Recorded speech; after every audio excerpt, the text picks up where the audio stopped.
আসসালামু আলাইকুম ওরহমতুল্লাহি আবরাকাতুহ। প্রিয় বন্ধুরা, ধনী হতে চাইলে যেসব সূত্র আপনাকে মানতেই হবে। আচ্ছা বলুন তো, ধনী ব্যক্তিরা কি সব সময় দামি গাড়িতে চড়েন, দামি পোশাক পরেন, ফার্স্ট ক্লাসে ভ্রমণ করেন? সব সময় তা নাও হতে পারে। একাধিক ধনী ব্যক্তির সঙ্গে কথা বলার পর আবিষ্কার করা যাচ্ছে কিছু বৈশিষ্ট্য। ধনবান মানুষ সবাই মিতব্যয়ী।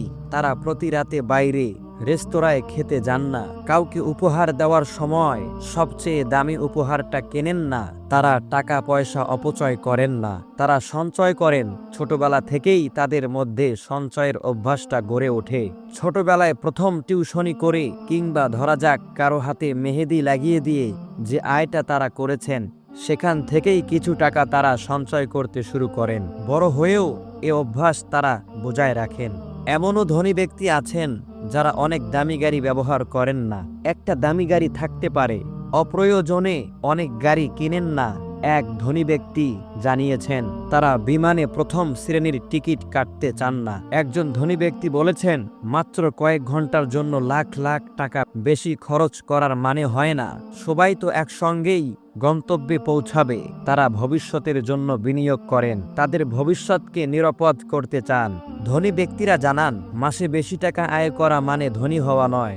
মাসিক আয় বেশি আর সম্পদশালী দুটো ভিন্ন বিষয়। কাজেই তারা সম্পদ বানানোর চেষ্টা করেন।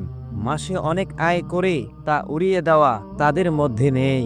তারা টাকার সবচেয়ে সুন্দর ব্যবহারে বিশ্বাস করেন। তারা যখন চুল কাটাতে যান, সবচেয়ে দামি জায়গায় যান না। একজন ধনী ব্যক্তি বলেন, আমি ডিসকাউন্ট বা মূল্য কমানোর সুযোগ নেই।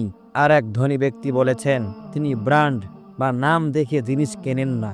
নামের জন্য বেশি টাকা খরচ করায় তিনি বিশ্বাস করেন না। তিনি বিশ্বাস করেন জিনিসের গুণে। যদি কম দামে ভালো জিনিস পাওয়া যায়, তাহলে শুধু নামের জন্য বেশি দাম কেন দেব? এই হলো তার কথা। এরকম অনেক ধনীকেই পাওয়া যেতে পারে। ছোটখাটো অপচয় তারা এড়িয়ে চলেন। দামি দোকানে কফি না খেয়ে টাকাটা বাঁচানো যায়, তা দিয়ে বড় কিছু করা যায়, যেমন বেড়ানোর জন্য টাকা জমানো। জীবনযাপনে ধনী ব্যক্তিরা সাধারণত অনেক মিতব্যয়ী হন। যেমন তারা বাসায় রান্না করে খান, নিজেদের বাগানে শাক সবজি চাষ করেন। তারা শো অফ করেন না বা দেখিয়ে বেড়ান না। বড়লোকি দেখানোর জন্য বেশি বেশি খরচ না করে নিজেকে দক্ষ করার জন্য, জ্ঞান বাড়ানোর জন্য, প্রশিক্ষণ নেওয়ার জন্য ধনী ব্যক্তিদের প্রচুর অনুরোধ সামলাতে হয়। লোক সাহায্য চায়, তারা সাহায্য করেন, কিন্তু চাহিদা মাত্র করেন না। আপনি নিজে কত জোগাড় করতে পারলেন, আমি তার সমপরিমাণ টাকা দেব, বা আপনি এই কাজটা করে দিন, তার বদলে আমি এই টাকাটা আপনাকে পারিশ্রমিক হিসেবে দেব। তারা একটা টাকাও অকারণে খরচ করেন না। দান করার সময় হয়তো উদার হস্তেই দান করেন, কিন্তু লেনদেনের সময় তারা প্রতিটা পয়সার পাই টু পাই হিসাব রাখেন। ব্যবসার নীতি তারা কঠোরভাবে মেনে চলেন। কোনো বিনিয়োগের সময় তারা দেখেন এটা কতদিনে লাভজনক হবে। ব্যবসা মানে দান নয়। যে ব্যবসায় লাভ হয় না তা বেশি দিন টেকে না, কাজেই লাভ হয় না। এমন জায়গায় তারা পয়সা খাটান না।